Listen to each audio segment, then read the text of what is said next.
Hey guys, what's up? It's Ed, and in this video I want to talk about how smiling can really improve your life and help you overcome social anxiety. I'm sure you know how this problem goes. From a young age you may well have hated it when someone whipped out the camera and said smile, and you just think, oh no, I'm not going to do that. You feel totally self-conscious. So it can be when you're taking a photograph, we get this real problem with smiling, and also just throughout life. And clients that I speak to about the smiling issue generally fall into two categories. There are those people that have a real problem with smiling in that they do it too much. It's kind of a nervous defense mechanism, and it's the kind of thing you see in primates when they're very scared and they develop this kind of fear smile, which is a very tense, tight, scary kind of smile. So I speak to clients who have this problem, and I also speak to clients who had the same problem that I had when I was younger, which is that I was just not able to smile. I was so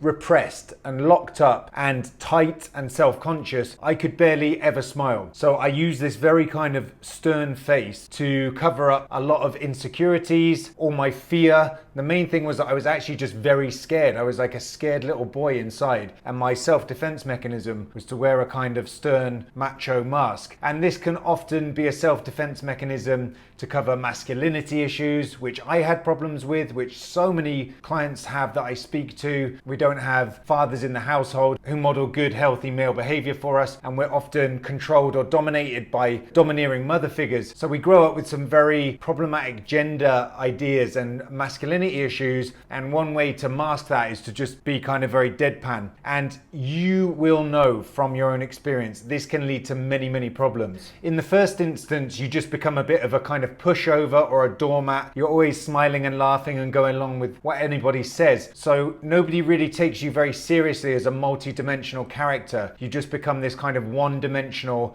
Mr. Nice Guy doormat who's just a yes man and smiles and laughs at everything. And people just don't really know who you are or where you stand or what your boundaries or values are. People lack respect for you. You don't really have any substance. And in the second instance, which I can relate to a lot more from my own experience, and which is actually much more commonplace in my coaching practice, is this very repressed, stern, intimidating facade that we develop. And what happens there is that people just don't speak to you. They have no idea that you're actually just scared and fearful inside. They actually find you quite intimidating. And as you may be able to see, I have a reasonably intimidating appearance. I have a shaved head now, but before I was quite big and muscular and looked potentially a little bit aggressive or standoffish. And I was told from a very young age that people just thought I was stuck up, I was aloof, I was intimidating, and they stayed away from me. And it perpetuated this cycle of exactly what I didn't want, which was more loneliness, more desperation, and more social isolation. So we develop this persona and this facade as a self-defense mechanism, and then it begins to actually precipitate the very thing that we least want. So it's very, very important to break through this. And as I said, people never ever understood or suspected that I had social anxiety disorder. They just thought I was very intimidating, arrogant, stuck up, and just too difficult for them to speak to. They were actually scared to come and approach me to talk to me, which is what I heard from people later on in life when they opened up to me. So the way to deal with this is really just to be more relaxed and smiley and nicer. And that sounds very easy in principle, but in reality, obviously, it's not so easy when you're very tight and stiff and scared. So I would really just recommend smiling, and this was just a massive breakthrough for me. I had been a monk in Japan for several years, where the emphasis in Zen is on severity, austerity, strictness, seriousness, concentration, focus. They don't talk about love and happiness and smiling and compassion. And it was when I went to India and spent a month at an ashram there that they really taught me about the yoga of smiling, and there was a big emphasis on it. And it was a real important breakthrough for me when I learned to just open up my heart and be more loving and smiling and caring naturally. So this all starts just by practicing, and I had years of deliberately not smiling because I thought it accentuated the features that I didn't like. It made my ears bigger, it made my nose look bigger, made my forehead look weird. So I just stayed away from it and,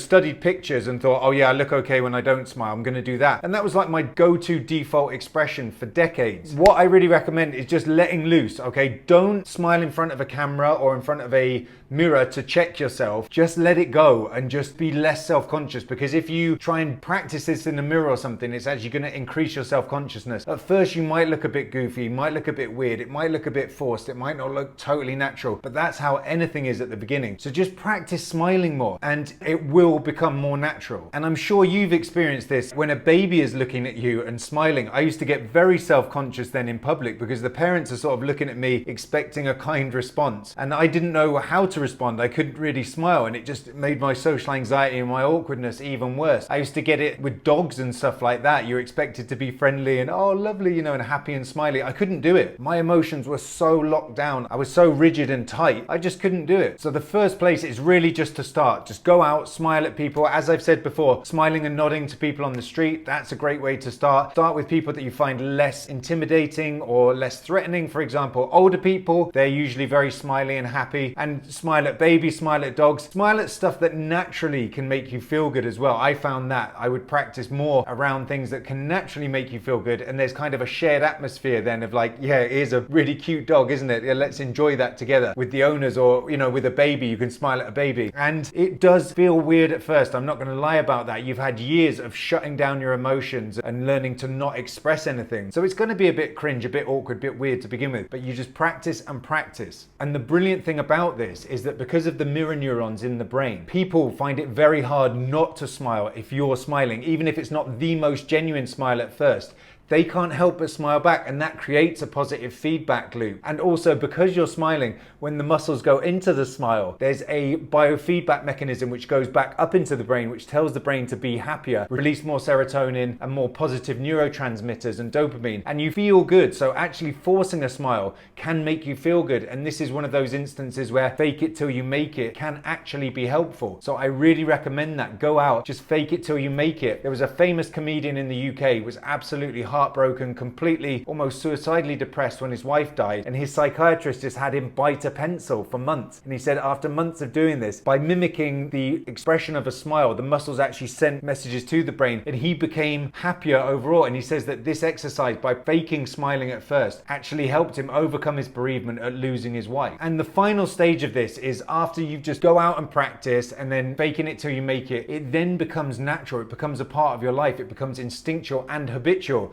And I know this for a fact because when I went back to the UK after being in India and I was training at a leisure centre and I was pushing myself for these social exposure challenges, my comfort zone challenges, I was going to these fitness classes where I was the only guy more or less, and they were all like old ladies doing these bums and tums classes, and I was still just smiling happily all the way through it. And after a while, my instructor was like, oh, he's always smiling, he's a happy guy. And a woman who knew my dad in the gym was like, oh, your son, he's the really smiley guy that's always smiling. And this was like the biggest compliment to me in all the years of my self-development, to have gone from someone who was so angry and intimidating looking and scared and locked down and depressed to then being known as the happy guy, the smiley guy. This was a huge compliment for me. So, and I really love that. So I know for a fact it works, and I know for a fact from working with clients it works. So just try this out. It's goofy and awkward to begin with. Then you just practice doing it more and more, fake it till you make it. Then it becomes instinctual and actually then changes how you feel, and you just enjoy it, and it just becomes a part of life to go around smiling, and you're changing the whole mental tone of your life from scared, cynical, pessimistic, depressed to happy, bright, positive, chatty, outgoing. And it just becomes so much better. Life becomes way, way better. So I hope this video has been helpful. If you enjoyed it, if it was useful, please give it a like, give it a thumbs up.